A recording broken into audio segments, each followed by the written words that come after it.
Okay, we are going to solve some more quadratic equations. And again, we can tell they're quadratic equations because they're going to have x squareds in them. So when I look at this first one, it is a long way from being the form I need it to be, right? I need it to look like that to be able to solve it. So the first thing I have to do is this side is x plus 3 times x plus 3. Okay, so I'm going to have to multiply that first. So I'm going to get x squared plus 6x plus 9, because again it's x squared plus 3x plus 3x. When I combine those like terms, I get the 6x. Okay, so now what I need to do is I want this side to be 0. So I am going to add the 4x squared to both sides. I'm going to add the 7x to both sides, and I'm going to subtract the 15. So hopefully you ended up with the same thing I did, which was 5x squared plus 13x minus 6 equals 0. And so at this point, now I'm ready to go look at my diamond, right?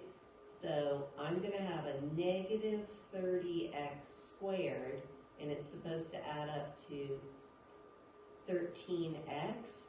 So the 3 and the 10 don't work, even though they add up to 13, because this is negative, right? So it doesn't work. 3 times 10, that would give me negative 30x squared. So I've got to use 15x and negative 2x. I multiply them, I'll get the negative 30x squared. I add them, I get the 13x.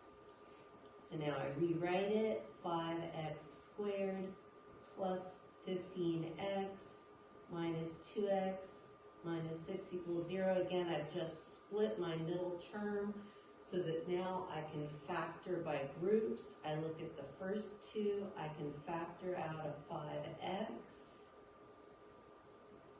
I look at the next two, I can factor out a negative 2. I am very grateful that these match. That means this is going correctly. So then the matching part, x plus 3, the leftover pieces, 5x minus 2. Again, the order doesn't matter. X plus 3 times 5x minus 2 is exactly the same thing as 5x minus 2 times x plus 3.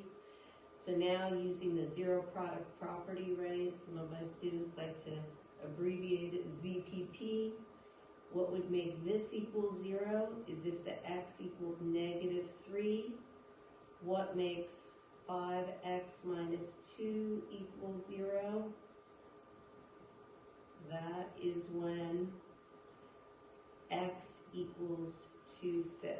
So, as is the case with many of the quadratic equations we solve, there's the 2 answers.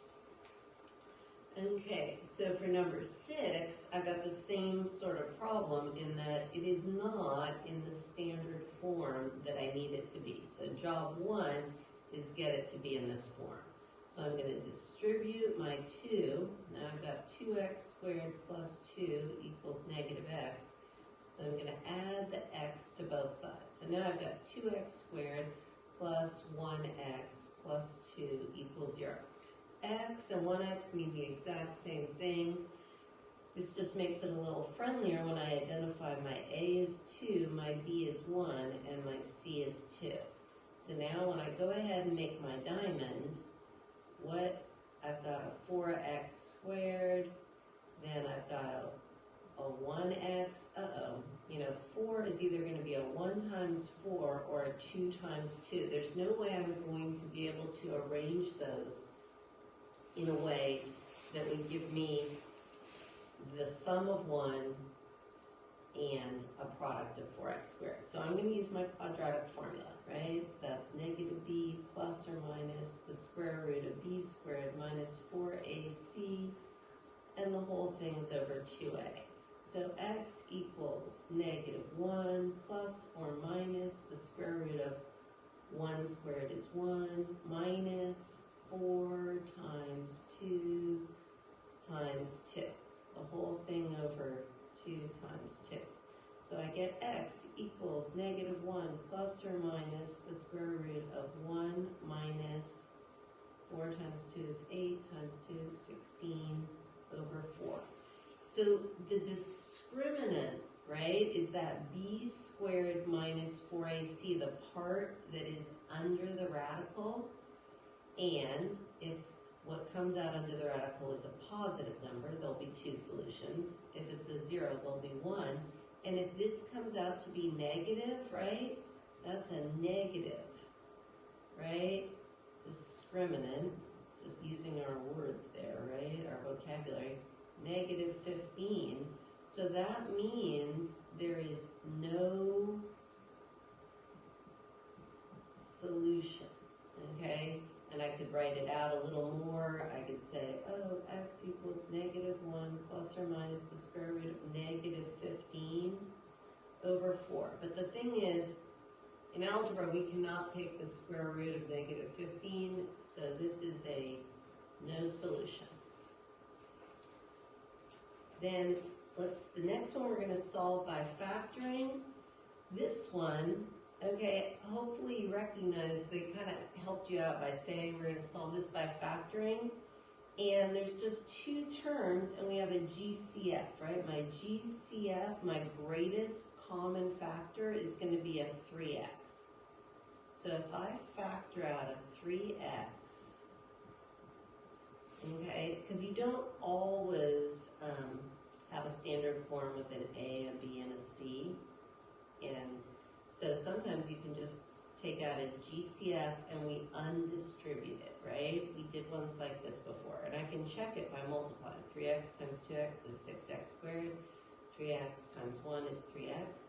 So now when I use zero product property, if this x was a 0, the product would be 0, right? Because this 3 times 0 would be 0, 0 times anything is 0. Then for my other answer, what makes 2x minus 1 equal 0? Okay, and that is when x equals 1/2. Okay, so those are the 2 solutions for this one. So we're going to do just one more in this section, which is we're going to use solving. This one we're going to solve using the quadratic formula. So first job I've got to do is get it in my standard form. I'm going to subtract x squared from both sides. I'm going to subtract the 3x. So I've got 2x squared plus 9x plus 9 equals 0. Okay, so my a is 2, my b is 9, and my c is 9. So x equals negative 9 plus or minus b squared is an 81 minus 4 times a, which is 2, times c, which is 9. The whole thing over 2a, which is a 2. So negative 9 plus or minus the square root of 81 minus 4 times 2 is 8 times 9 is 72 over 4. Okay, so I'm just going to go up here.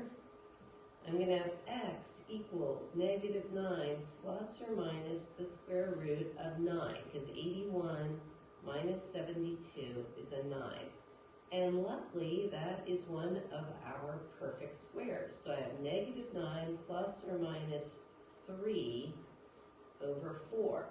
So my 2 answers, there's going to be 2 answers here. One is when negative 9 plus 3, so that's when a negative 6 over 4. And then the other answer is going to be negative 9 minus 3, so that's a negative 12 over 4. Both of these I can simplify. This is going to be a negative 3 halves. This is just going to be negative 3. So my 2 answers come out to be negative 3 halves and negative 3 using the quadratic formula. And so We're gonna stop there and pick it up the next section.